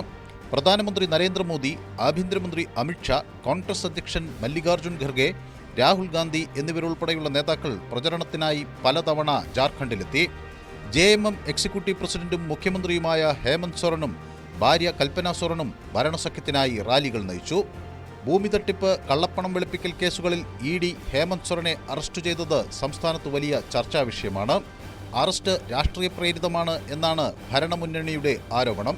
സംസ്ഥാനത്ത് ഇതുവരെ ഒരു പാർട്ടിക്കും തെരഞ്ഞെടുപ്പിൽ ഒറ്റയ്ക്ക് ഭൂരിപക്ഷം ലഭിച്ചിട്ടില്ല. മുന്നണി ഭരണം 5 ടേം കണ്ട ജാർഖണ്ഡ് ഇത്തവണ എങ്ങനെ വിധിയെഴുതും എന്നത് ഗൗരവത്തോടെ ഉറ്റുനോക്കുകയാണ് പാർട്ടികൾ. Election desk, news 18. ജാതിയുടെ അടിസ്ഥാനത്തിൽ ജനങ്ങളെ ഭിന്നിപ്പിക്കാനാണ് കോൺഗ്രസ് ശ്രമിക്കുന്നത് എന്ന ആരോപണവുമായി പ്രധാനമന്ത്രി നരേന്ദ്രമോദി. ആദിവാസി വിഭാഗങ്ങളെ പല ജാതികളാക്കി വിഭജിച്ച് ഐക്യത്തെ ദുർബലപ്പെടുത്താനാണ് കോൺഗ്രസ് ശ്രമമെന്നും മഹാരാഷ്ട്രയിലെ ചന്ദ്രപൂരിലെ റാലിയിൽ മോദി പറഞ്ഞു.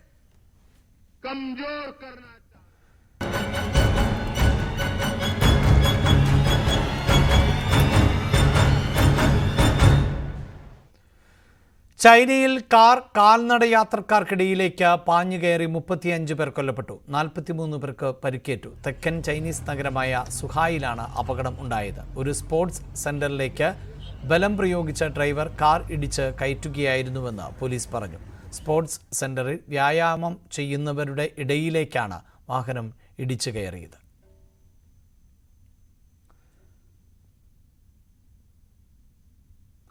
നെയ്യാറ്റിങ്കര സബ് ജില്ലാ കലോത്സവ വേദിയിൽ വിദ്യാർത്ഥിനിക്ക് ഷോക്കേറ്റു. മാരായമുട്ടം ഗവൺമെന്റ് ഹയർ സെക്കൻഡറി സ്കൂളിലാണ് സംഭവം. 7ാം ക്ലാസ് വിദ്യാർത്ഥിനി കൃഷ്ണേന്ദു ചികിത്സയിലാണ്. സ്റ്റേജിന് സമീപത്ത് കമ്പിൽ നിന്നുമാണ് ഷോക്കേറ്റത്. വിദ്യാർത്ഥിനിയെ നെയ്യാറ്റിങ്കര ആശുപത്രിയിൽ പ്രാഥമിക ചികിത്സയ്ക്ക് വിധേയയാക്കി. രജിസ്ട്രേഷൻ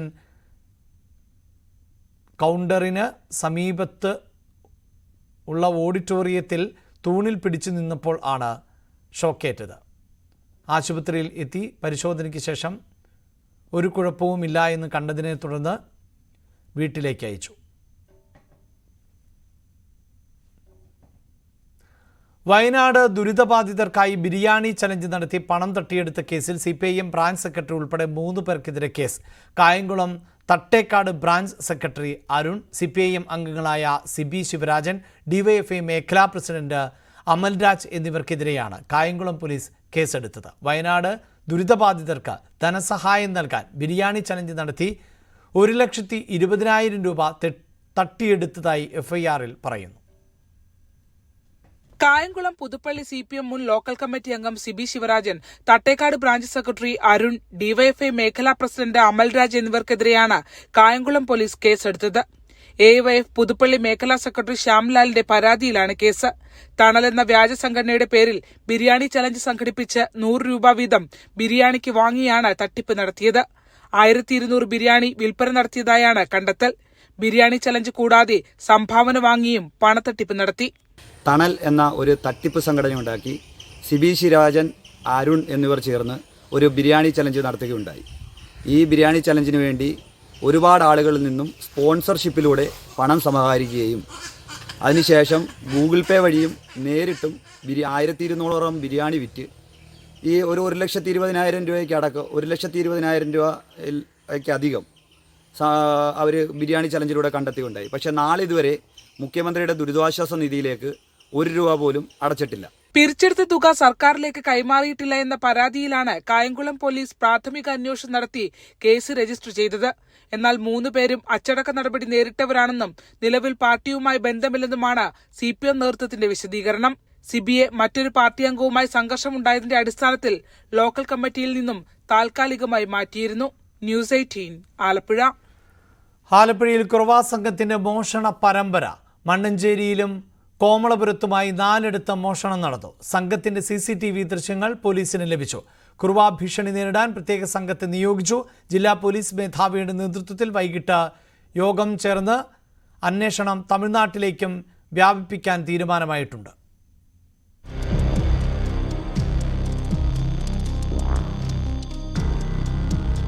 കഴിഞ്ഞ ഒക്ടോബർ 30-ന് നേതാജിയിൽ നടത്തിയ മോഷണത്തിന് ശേഷം നിശബ്ദരായിരുന്ന കുറുവാ സംഘം ഇന്നലെ മണ്ണഞ്ചേരിയിലും സമീപ പ്രദേശങ്ങളിലുമായി വ്യാപക മോഷണമാണ് നടത്തിയത്. പുലർച്ചെ 1 മണിയോടെ 11ാം വാർഡിൽ മാളിയേക്കൽ ഇന്ദുവിന്റെ അടുക്കളവാതിൽ തകർത്ത് 3 പവൻ മാല കവർന്നു. ഉറങ്ങിക്കിടക്കുമ്പോഴായിരുന്നു മോഷണം. സമാനമായ രീതിയിൽ ജയന്തി എന്ന സ്ത്രീയുടെയും മാല മോഷ്ടിച്ചു. തുടരന്വേഷണത്തിൽ 12ാം വാർഡിൽ സിനോജ് എന്നയാളുടെ വീടിന്റെ പിൻവാതിൽ കുത്തിത്തുറന്നതായി കണ്ടെത്തി.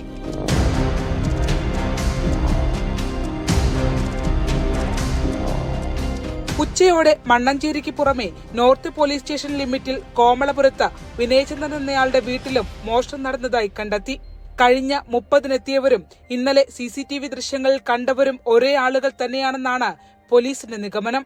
കുറുവാ സംഘത്തെ പിടികൂടാനായി പ്രത്യേക അന്വേഷണ സംഘത്തെ രൂപീകരിക്കുമെന്ന് ആലപ്പുഴ DYSP മധു ബാബു ന്യൂസ് 18നോട് പറഞ്ഞു. പോലീസ് ഈ മോഷ്ടാക്കളെ കണ്ടെത്താനുള്ള ശ്രമങ്ങൾ തന്നെയാണ് നടത്തി വരുന്നത്. ഇത് സംസ്ഥാനത്ത് മാത്രമായിട്ട് ഒതുങ്ങുന്നില്ല. തമിഴ്നാടുമായിട്ട് ബന്ധപ്പെട്ടും ഞങ്ങൾ അന്വേഷണം സ്റ്റാർട്ട് ചെയ്ത് കഴിഞ്ഞു.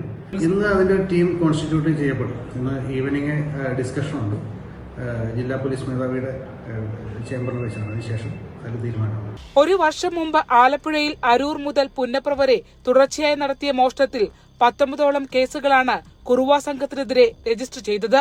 പ്രതികളെ ആരെയും തന്നെ പിടിക്കാൻ പോലീസിനായിരുന്നില്ല.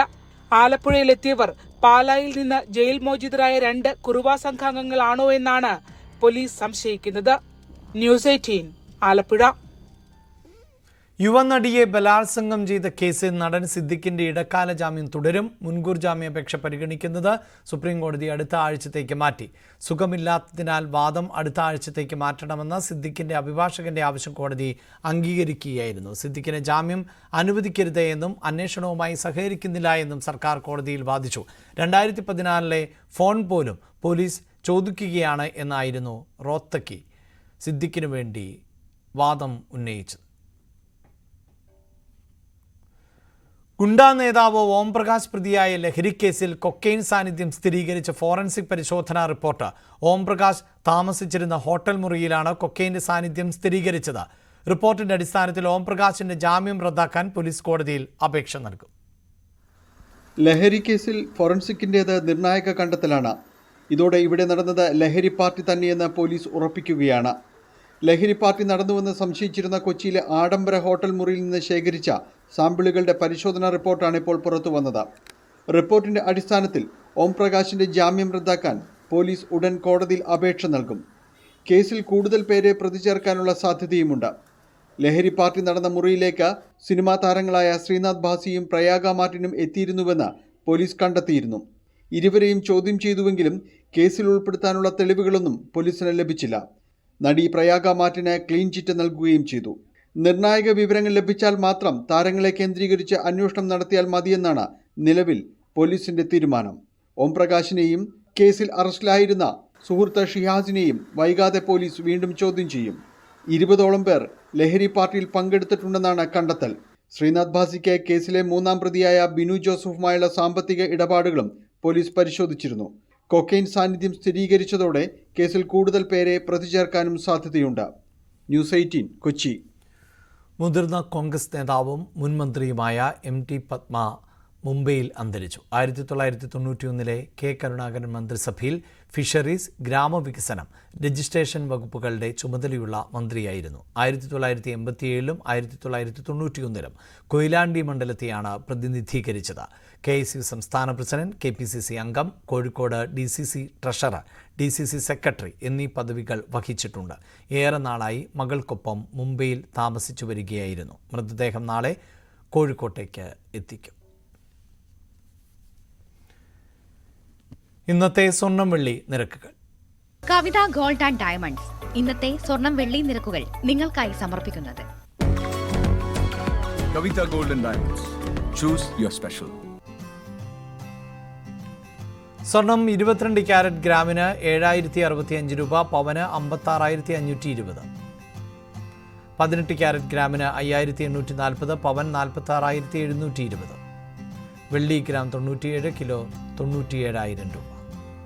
കവിത ഗോൾഡ് ആൻഡ് ഡയമണ്ട്സ് ഇന്നത്തെ സ്വർണം വെള്ളി നിരക്കുകൾ നിങ്ങൾക്കായി സമർപ്പിക്കുന്നത് Kavitha gold and diamonds. Choose your special. News updates പൂർണ്ണമാകുന്നു. നമസ്കാരം.